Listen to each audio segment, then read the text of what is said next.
லட்சுமி மேனனை பத்தி சொல்றதெல்லாம் உண்மையா?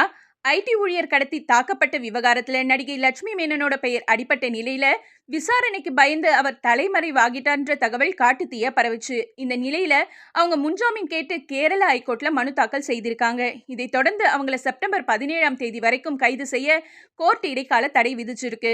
ஆக்சுவலி இந்த விவகாரத்துல என்ன நடந்துச்சுன்னு வாங்க பார்க்கலாம். நடிகை லட்சுமி மேனனுக்கும் ஐடி ஊழியர் ஒருத்தருக்கும் கேரள மாநிலம் எர்ணாகுளத்துல இருக்க ஒரு பார்ல தகராறு ஏற்பட்டிருக்கு. இந்த பிரச்சனையை தொடர்ந்து அந்த ஐடி ஊழியர் கடத்தப்பட்டு தாக்கப்பட்டதா சொல்லப்படுது.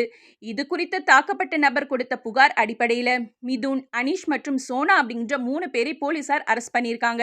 இந்த கும்பலோட லட்சுமி மேனனும் இருந்ததா சொல்லப்படுறதால அவங்கள போலீஸ் விசாரிக்க முடிவு செய்திருக்காங்க.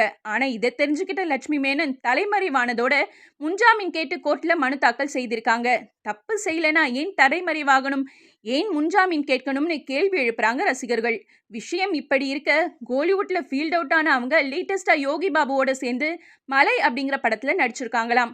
கௌதம் கார்த்திக்கோட நடிச்ச சிப்பாய் படம் பாதியிலே நின்னு போன நிலையில பிரபுதேவாவோட சேர்ந்து நடிச்ச யங் மங் கங் படமும் ரிலீஸ் ஆகாமலே முடங்கி போயிருக்கு. இதுக்கிடையில இந்த பஞ்சாயத்து லட்சுமி மேனனுக்கு தேவையா?